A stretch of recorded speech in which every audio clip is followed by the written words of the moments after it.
2 hours, just like on your favorite cable sports channel, except GSMC Sports Network is absolutely free. Just search Hello everyone and welcome back into the GSMC Fantasy Sports Podcast, brought to you as always by the GSMC Sports Network. And for our third segment of today's show, we continue with our positional rankings as always with the wide receiver position, which, like I said, is going to be one of the most volatile positions in all of fantasy football this year. And I feel like the reason why I say this is because we know of all the superstar talents and depth of this position, right? But we don't know week in and week out how it will affect our view of them. Because we've seen certain situations in which, superstars are either not looked at as often or are either aberrations on their team or just plain out disappointing.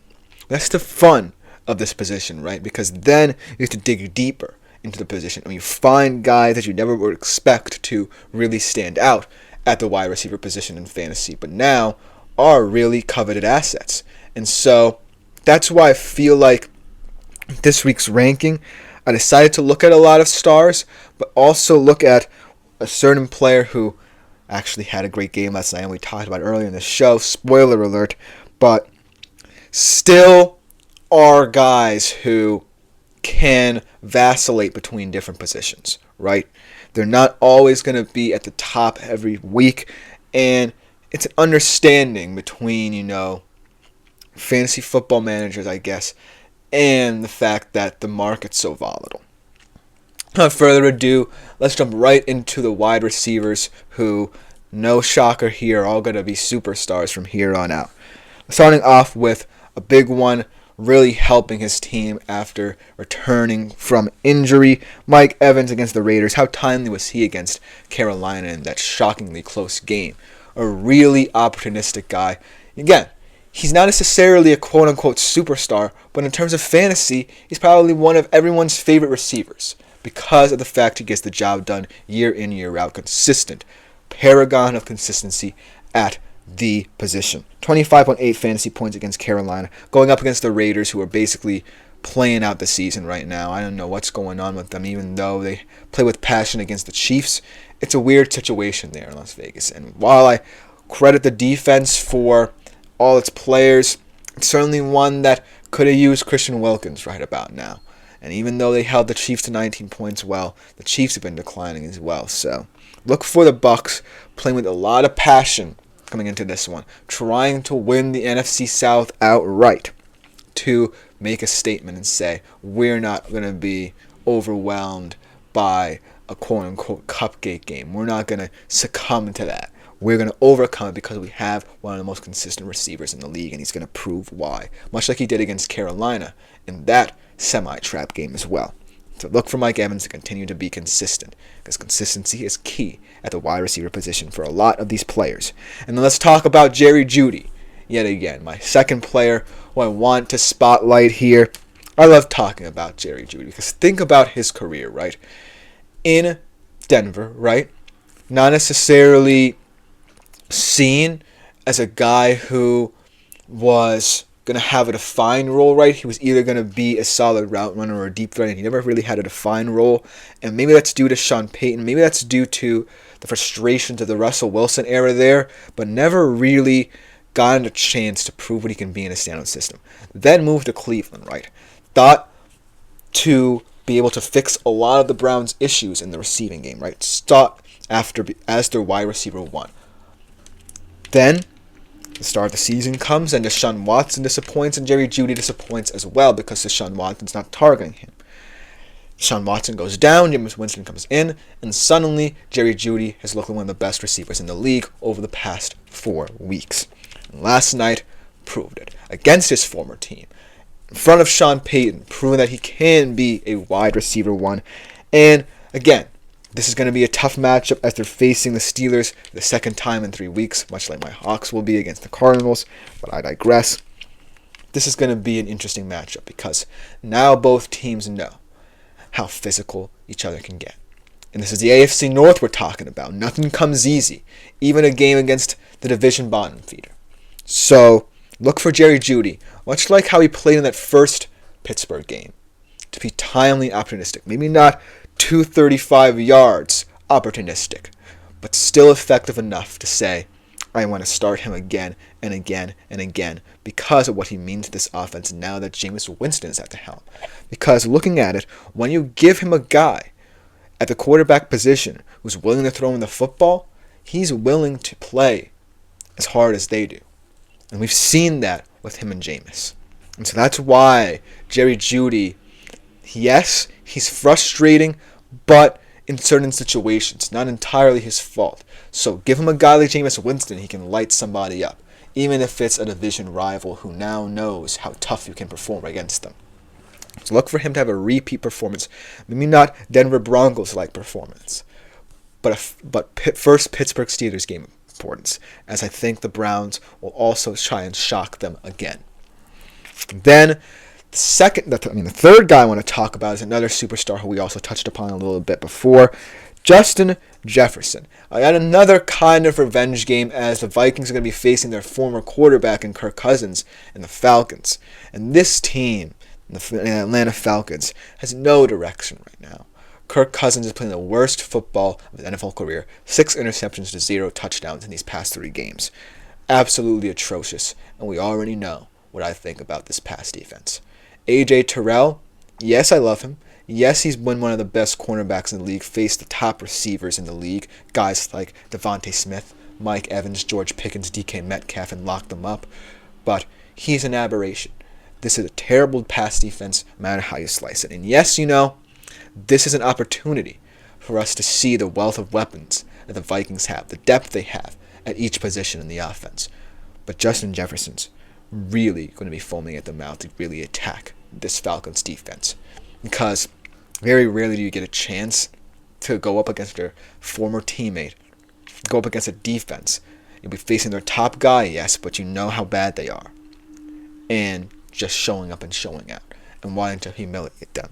This could be very ugly for this Falcons pass defense, especially if Justin Jefferson is willing to attack AJ Terrell, as so few receivers have. That's why I feel like Justin Jefferson, even in a situation in which you feel like he's not necessarily going to have the biggest of games, he is still someone who really diversifies this Vikings offense. You have to account for him at every single turn. You have to be aware of what he can do in terms of opening things up underneath or over the top for his teammates.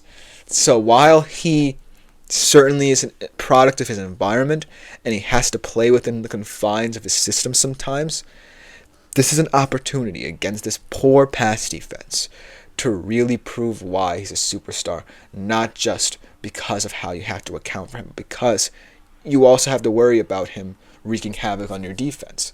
And that's something the Falcons have known for far too long this season, how bad their defense is. So look for Justin Jefferson with 16.9 fantasy points against Arizona. Not necessarily the best of performances for him against that Arizona defense, but still a timely performance. Like I said, sometimes the wide receiver position is not necessarily about superstar production. It's about timeliness and opportunism. And Justin Jefferson is that to a T this season. He's been very helpful to Sam Darnold, but he hasn't necessarily been someone who is going to be targeted as much. But that also proves how much of a superstar he really is, because of the fact his team can still underutilize him sometimes, and he makes his presence felt in these games. So that's why you have to look out for Justin Jefferson. And last but not least, this is a guy who also I feel kind of sorry for as a superstar receiver, Jamar Chase. It's not his fault that the Bengals are out of the playoff picture. It's not his fault, he is not extended for the Cincinnati Bengals. It's not his fault that they now have more questions than answers right now with the Cincinnati Bengals. But he still is one of the better fantasy wide receivers in the National Football League right now. 20.6 fantasy points versus Pittsburgh in that very weird shootout game. But I do think that this matchup against the Cowboys, against two teams that surprisingly have starkly different records, or similar records. In fact, I do believe that the Bengals actually have the worst record in this matchup, if you can believe that. And in this matchup of offense versus defense, where you're seeing the steady improvement of the Cowboys defense and how it could match up against a guy like Jamar Chase, I think it's going to come down to the effectiveness of the momentum that this offense has built. Because it doesn't necessarily matter if your defense sucks. If your offense is good, your offense is good. And I could care less, if the Bengals win this game. I know it sounds harsh, but it doesn't even matter right now at this point because they're not going to make the playoffs.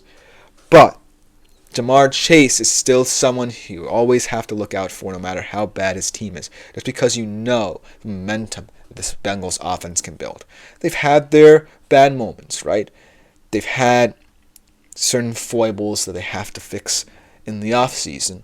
But at the end of the day, this is still one of the better NFL offenses.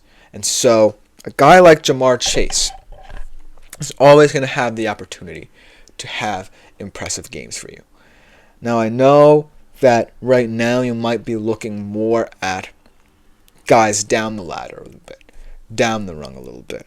And all of these guys have been playing like superstars. Even Jerry Jeudy right now could be considered a top 10 wide receiver at this very moment. But when I think about the outlook of this wide receiver position down the stretch and guys who will really matter, these are the guys or some of the top guys who I feel like will have a say in the fantasy playoffs a lot more than the bad teams as well. Because even though the waiver wire is definitely going to be important, you're definitely going to want to bolster your squad. And it's always fun to look at the bad teams and how these fill-in players really stand out. But you also need to be aware of these superstars. Because the superstars at the end of the day are the ones who are going to make their own playoffs. These are the guys who you're going to be seeing into later months. You're going to be seeing them in January. You're going to be seeing them potentially in February. And so that's why these lists are going to start to become a little bit more superstar heavy. I still respect all of these receivers this year who made a name for themselves. Whether they're more waiver wire guys or they've been sneaking under the radar. All of them merit consideration for your rosters. And I love talking about the underdog. But it just feels pretty apt right now, assessing this position and its volatility, to stick with my guns and say the superstars are the way forward, even though I kind of denied that sentiment in my waiver wire segment. But at the end of the day, it's up to you to determine how you really decipher this position and the last minute decisions you might want to make about your roster. This is more about me looking at the bigger picture of this position, not necessarily pinpointing down the line and analyzing certain players. This is me saying, stick with your guns if you feel it's right. But let me know what you think about this in the comments, because coming next we go to the next position, my tight ends. I love talking about this position, perhaps my favorite positional rankings of the week, so you definitely don't want to miss it when we come back after this short break.